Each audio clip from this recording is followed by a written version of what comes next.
안녕하세요. 늘 감사와 기쁨의 생활을 합시다. 여러분 사랑합니다. 오늘은 네 번째 강의로 성경 속에서 사람의 길을 한번 걸어보도록 하겠습니다. 여러분들, 우리 사람들이 공통 소망이 뭔지 아십니까? 혹시? 저는 성경에서 이런 것을 발견했습니다. 전도서 3장 11절을 보면은 솔로몬이 모든 사람에게 영원을 사모하는 마음을 줬다고 얘기했습니다. 이 세상에 영원한 것이 무엇입니까? 영원한 것은 하나님, 오직 하나님 뿐입니다.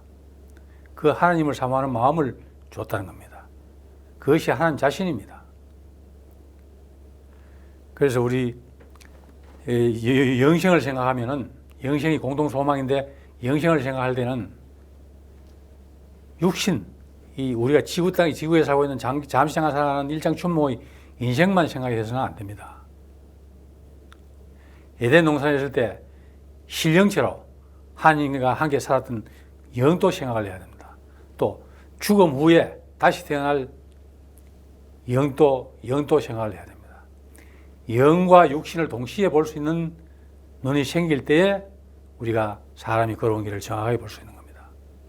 이것은 성경 전체를 꿰뚫고 알기 전에는 굉장히 찾아보기 어려운 일입니다. 제가 지난번 강의에도 말씀드렸습니다만, 하나님께는 아담과 최병국의 차이가 없습니다. 똑같은 사람이고, 그래 언제 왔는지 모르겠다. 전부 동시에 왔겠지. 그렇게 생각합니다.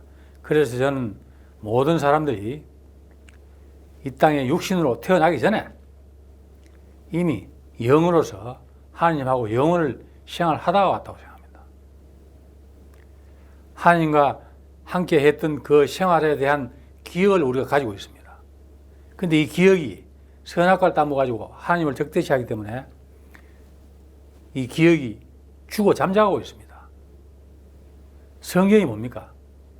처음부터 끝까지 하나님 말씀이 계속 말씀으로 이루어져 있습니다. 하나님 말씀은 진리이기 때문에 말씀하시면 반드시 이루어집니다. 선악과를 먹으면, 선악과를 얘기할 때도 하나님 말씀은 진리이기 때문에 선악과를 다 먹으면 너는 정령 죽으리라 말씀했기 때문에 사람은 반드시 한번 죽어야 됩니다. 지금까지 살다간 사람들이 6천억 명이라고 하는데 1,000억 명 중에 한 사람도 살아남은 사람이 없습니다. 일단 다 죽고 나서 다시 태어나야 됩니다. 이것이 부활입니다. 예수님의 십자가 사랑은 바로 이 하나님의 모습을 영상하는 건데, 하나님에게는 상과 죽음이 없습니다. 죽음이 없습니다. 그래서 3일 만에 다시 부활하는 겁니다. 우리가 에덴 동산부터 출발해서 처음 하나님이 사람을 만들어서 에덴 동산에 동산지기 삼아 주셨습니다. 동산지기가 뭡니까?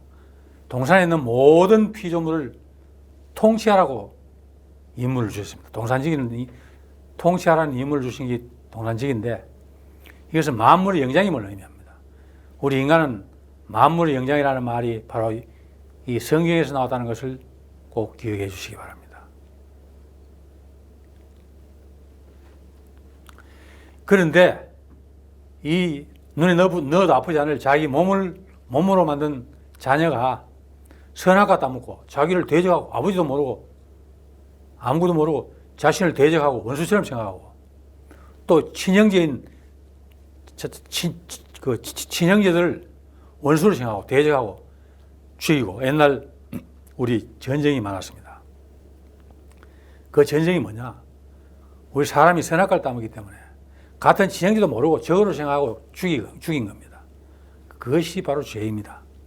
하나님에게 불순종하는 것도 죄지만, 선악과를 먹어서 육신은 죄의 삶을 살아가고 있다고 봐도 과언이 아닙니다. 그래서 육신이 되는 것은 신령체가 육신으로 바뀌는 겁니다. 신령체에서 육신으로 바뀌니까 신령체 때는 남자와 여자의 구분이 없습니다. 그래서 부끄러움은 몰랐습니다. 옷도 해울 필요도 없고 그냥 있어도 상관없습니다.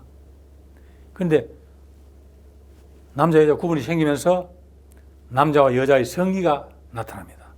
남자는 돌출되고 여자는 들어가는 이런 성기가 생겨나서 이것을 부끄럽게 생각했다. 수치심을 느꼈다. 부끄럽게 생각했다는 것이 바로 창세기에 나오는 그 내용입니다. 그래서 가죽으로 옷을 해 입고 나뭇잎으로 가렸습니다. 이것이 선악과를 입은 육신의 실체입니다. 육신은 어떻습니까? 육신으로 와가지고 자식을 낳고 생활하다가 잠시 잠깐 인생을 살아갑니다. 이 인생은 지금 현재 살아가는 인생은 80, 90이지만 멀지 않아 자꾸 늘어날 것으로 생각합니다. 창세기에 나오는 인물들을 보면은 900몇 살까지 사는 사람들이 대부분입니다. 어떻게 됐든가 그때는 뭐 연도를 계산하는 방법이 달랐다든가 이런 문제는 있을지 모르지만 하여튼 오래 살았다. 우리 인간들이 앞으로 수명은 계속 길어질 겁니다. 의학의 발달로 계속 길어집니다. 그러나 이 인생을 준 것은 하나님이 우리에게 인생을 준 것은 얼마나 다행스러운지 모릅니다. 인생 동안 인생을 잘 열심히 사랑으로 살아가면은 다시 태어나서 죽은 후에 다시 태어나서 생명의 부활로 태어나서 하나님하고 영원히 살 수 있습니다. 그러나 나쁜 행위를 하고 나쁜 행동을 하면은 거기에 책임을 지고 우리 태초에 우리 모든 인간에게 자유의지를 줬습니다. 네 의지대로 해봐라. 하지만 그 행위에 대해서는 네가 반드시 책임을 져야 된다 하는 걸 주시기 때문에 나쁜 행동을 많이 한 사람들은 나쁜 행위에 대한 책임을 지고 지옥불에서 영원히 살아야 됩니다. 유황불 속에서 살아야 된다는 겁니다. 이렇게 사람들이 가장 두려워하는 것이 뭐냐 합니까? 죽음입니다. 죽음을 대단히 두려워합니다. 그러나 우리 믿음이 있는 사람들은 죽음을 두려워하지 않습니다. 죽음을 다정한 친구로 감사로 받아들입니다. 왜 그러냐? 이 죽지 않으면은 다시 태어나는 것을 못하니까. 다시 태어나는 걸 부활을 의미하는데 예수님의 십자가 사랑은 죽는 것을 십자가에서 죽는다고 얘기하는 게 아니고 죽어서 부활하는 까지 전부 통틀어서 얘기하는 겁니다. 그래서 우리 사람 속에는 처음부터 영생이 있다는 것을 알려주기 위해서 예수님이 이 땅에 오셨습니다. 그렇다고 아무렇게 살고 해서 천국 가는 것이 아니고 반드시 하나님의 이신칭이라는 선언이 있어야 됩니다. 하나님의 말씀은 어떠냐 하면 양날 가진 칼보다 예리해서 관절과 골수를 찔러 쪼개게 하며 사람의 생각과 마음과 뜻을 다 총괄한다고 그랬습니다. 꿰뚫고 있다고 그랬습니다. 그래서 마지막 심판대 앞에 서면은 모든 천지 만물이 벌거벗은까지 드러난다고 그랬습니다. 그만큼 하나님은 우리 마음, 심령까지 다 들여다보고 있는 겁니다. 그렇기 때문에 이 하나님이 믿음을 진정한 믿음으로 인정해 주셔야 우리가 천국 가는 것이지 자기가 간다고 아무리 고함 질러봐야 갈 수가 없는 겁니다. 여러분, 지금도 세상에는 그런 사람들이 많이 존재합니다. 나는 천국을 따놓은 당사이다. 나는 교회 나가기 때문에 나에게 천국은 당연히 따놓은 당사이고 확신하고 있다고 합니다. 큰 소리 사는 사람 중에 천국에 가보면 많은 사람들이 탈락하고 전혀 뜻하지 않은 사람들이 많이 와 있음을 실감할 겁니다. 교회 나가지 않고 순종하면서 사랑하면서 열심히 착하게 살아가는 사람들은 반드시 천국 간다는 것을 하나님은 벌써 얘기해 두셨습니다.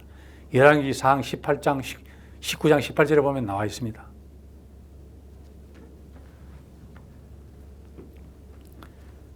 이 천국 가느냐 못 가느냐는 우리가 판단하는 것이 아니고 하나님이 판단하기 때문에 하나님은 은혜입니다.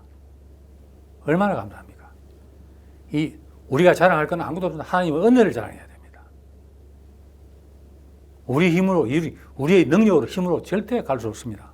하나님의 허락 없이는 손가락 하나도 갖다 갈 수 없습니다. 그러니 얼마나 고마운 분입니까? 이러한 원리, 그러면 이제 요한계시록에서는 요한 사도가 본 천국은 브라질보다 조금 큰 크기입니다. 그 크기에 지금까지 세상을 살다 간 사람들이 1000억 명이라고 하는데 1000억 명도 다 수용할 수 있습니다. 왜 그러냐면 죽으면 영으로 다시 태어나야 되니까. 영은 무게와 형체가 없습니다. 그리고 천국에는 음식이 필요 없기 때문에 집과 거주하는 모든 제목이 필요 없습니다. 그래서 이 1000억 명의 사람도 충분히 수용할 수 있는 여건이 됩니다. 또 요한계시록에서는 신천지, 새로운 천지, 신천지요 예루살렘 성이라고도 합니다. 여러분들, 우리 사람 속에는 영생이 있다는 것을 알려주기 위해서 하나님이 예수님으로 변해서 이 땅에 오신 분이 예수님입니다. 예수님이 재림하실 때 불러주신다고 그랬습니다. 재림하실 때 불러주시는데 불러주시는 방법은 어떻게 불러주냐? 천사를 보내서 다 부른다고 얘기했습니다.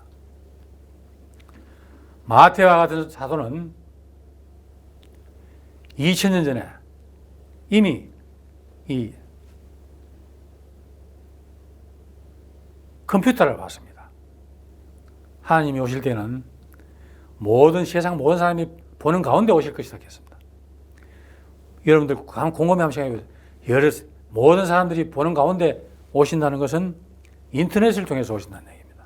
마태는 2000년 훨씬 전에 이 컴퓨터를 보고 있다는 겁니다. 이건 뭘 보는? 성령의 감동으로 하나님의 눈을 봤기 때문에 볼 수 있는 겁니다. 밤에도 낮에도 모든 사람들이 예수님을 비디오를 찍어가지고 송파를 하면은 전국에서 다 동시에 볼 수 있는 거 아닙니까? 그것이 바로 마태복음에 나오는 하나님 나라에 임하는 그 내용입니다. 그래서 이 인생만 보지 말고 사람의 삶이라고 보고 쭉 연결해서 보게 되면 영생이 보입니다. 사람은 순간적으로 일장춘몽을 살라고 보는 게 절대 아닙니다. 영혼을 살라고 이 세상에 보냈습니다. 여러분들 모두 이것을 깨닫고 천국 가는 날 그날까지 우리가 신경을 써야 되는 것은 절대 교만해서 안 됩니다. 하나님을 의심해서도 안 됩니다. 교만과 의심은 패망의 선봉이요 겸손은 존귀의 길잡이라고 했습니다. 겸손한 자만이 살아남습니다. 사랑하는 사람만이 살아남을 수 있습니다. 교만은 바로 패망의 선봉이기 때문에 바로 죽음으로 갑니다. 오늘 제가 말씀드리고자 하는 것은 우리 인생이 얼마나 짧습니까?